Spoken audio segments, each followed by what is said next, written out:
Assalamualaikum warahmatullahi wabarakatuh. Hai teman-teman, perkenalkan nama saya Melinda Yunita dengan NIM 2414040004. Nah, teman-teman, di sini saya akan menjelaskan materi tentang profil pelajar Pancasila dan 6 elemennya. Nah, teman-teman, di era sekarang ini tuh kita masih sering melihat banyak siswa yang pintar secara akademik saja, tetapi kadang masih kurang dalam sikap atau karakternya. Misalnya, masih ada yang tidak jujur, kurang menghargai temannya, atau tidak peduli pada lingkungannya sendiri.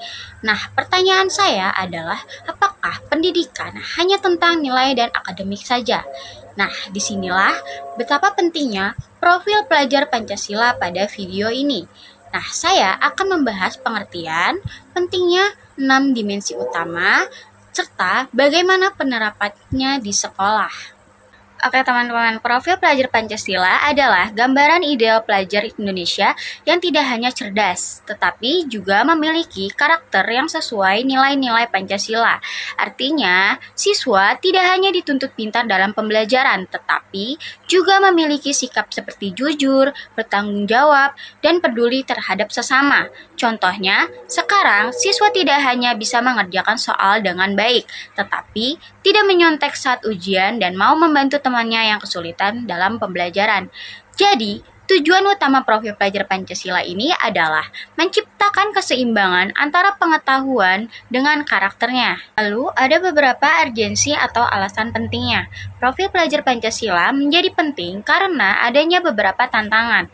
Yang pertama itu ada krisis karakter. Misalnya, masih banyak siswa yang kurang disiplin atau tidak sopan dan tidak jujur. Yang kedua, ada kesenjangan antara pengetahuan dan perilaku.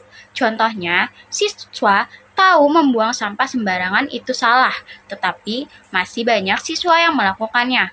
Dan yang terakhir ini ada tantangan globalisasi. Di era digital, kita mudah terpengaruh budaya luar, sehingga kita perlu memiliki jati diri yang kuat. Oleh karena itu, pendidikan tidak cukup hanya fokus pada akademik, tetapi juga harus membentuk karakter siswanya. Ada 6 dimensi profil pelajar Pancasila. Yang pertama ini ada beriman, bertakwa, dan berakhlak mulia. Dimensi ini berkaitan dengan hubungan manusia dengan Tuhan dan sesama. Contohnya, yang pertama itu berdoa sebelum dan sesudah belajar. Kedua, bersikap jujur saat ujian. Ketiga, menghormati guru dan orang tua. Jadi, bukan hanya ibadah, tetapi juga perilaku sehari-harinya. Lalu yang kedua ini ada berkebinekaan global, yang artinya siswa mampu menghargai perbedaan budaya, agama, dan suku. Contohnya seperti berteman tanpa membeda-bedakan, menghargai teman yang berbeda agama, mau belajar budaya lain. Nah, dimensi ini sangat penting karena Indonesia sangat beragam. Nah, yang ketiga itu ada gotong royong. Dimensi ini siswa dapat menekankan kerjasama. Contohnya seperti kerja kelompok di kelas, membersihkan kelas bersama, dan membantu teman yang kesulitan. Dengan gotong royong ini, pekerjaan siswa lebih menjadi ringan. Yang keempat, ada mandiri. Mandiri berarti mampu mengatur diri sendiri. Contohnya, belajar tanpa disuruh, mengerjakan tugas tepat waktu, dan tidak bergantung pada orang lain. Dimensi ini penting untuk melakukan tanggung jawab. Lalu selanjutnya, yang kelima ini ada bernalar kritis. Artinya, siswa mampu berpikir logis dan tidak mudah percaya. Contohnya seperti siswa tidak langsung percaya berita di media sosial. Kedua, mencari informasi dari berbagai sumber. Ketiga, bertanya jika tidak paham. Nah, ini sangat penting di era digital agar siswa tidak mudah terpengaruh hoaks. Nah, terakhir ini ada kreatif. Kreatif ini artinya mampu menghasilkan ide atau karya baru, seperti membuat karya seni, menemukan cara belajar yang unik, dan memberikan solusi berbeda dalam masalah.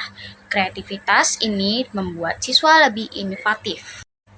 Lalu ada penerapan profil pelajar Pancasila di sekolah yang dapat dilakukan melalui 3 jalur.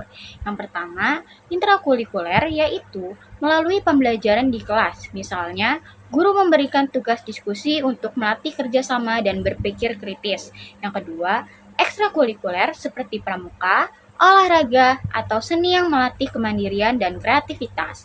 Ketiga, budaya sekolah seperti kebiasaan disiplin, menjaga kebersihan, dan saling menghormati. Nah, dengan cara ini, siswa tidak hanya belajar teori, tetapi juga langsung mempraktikkannya. Selanjutnya, teman-teman, guru memiliki peran penting dalam membentuk karakter siswa. Cara terbaik adalah melalui keteladanan. Misalnya, gurunya datang tepat waktu, lalu siswanya ikut disiplin.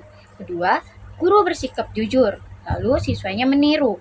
Ketiga, guru peduli, lalu siswanya juga ikut peduli. Karena pada dasarnya, siswa lebih mudah meniru tindakan daripada hanya mendengar teori. Nah, teman-teman, tetapi dalam penerapannya ada beberapa hambatan. Misalnya dari gurunya kurang variasi metode dan keterbatasan teknologi. Lalu dari siswanya kurang aktif dan minat belajar rendah. Dan dari lingkungannya kurang dukungan keluarga. Nah, solusinya guru mengikuti pelatihan dan menggunakan metode menarik. Lalu siswanya dapat dibimbing melalui pembiasaan dan motivasi. Dan sekolah, orang tua juga ikut bekerja sama. Dengan kerjasama ini, penerapan ini bisa berjalan dengan lebih efektif. Oke teman-teman, kesimpulan dari profil pelajar Pancasila ini bertujuan membentuk siswa yang tidak hanya pintar, tetapi juga memiliki karakter yang baik. Dengan 6 dimensi utama ini diharapkan siswa mampu menjadi generasi yang berakhlak, mandiri, kreatif, dan siap menghadapi tantangan global. Oleh karena itu, peran guru, sekolah, dan lingkungan sangat penting dalam mewujudkannya.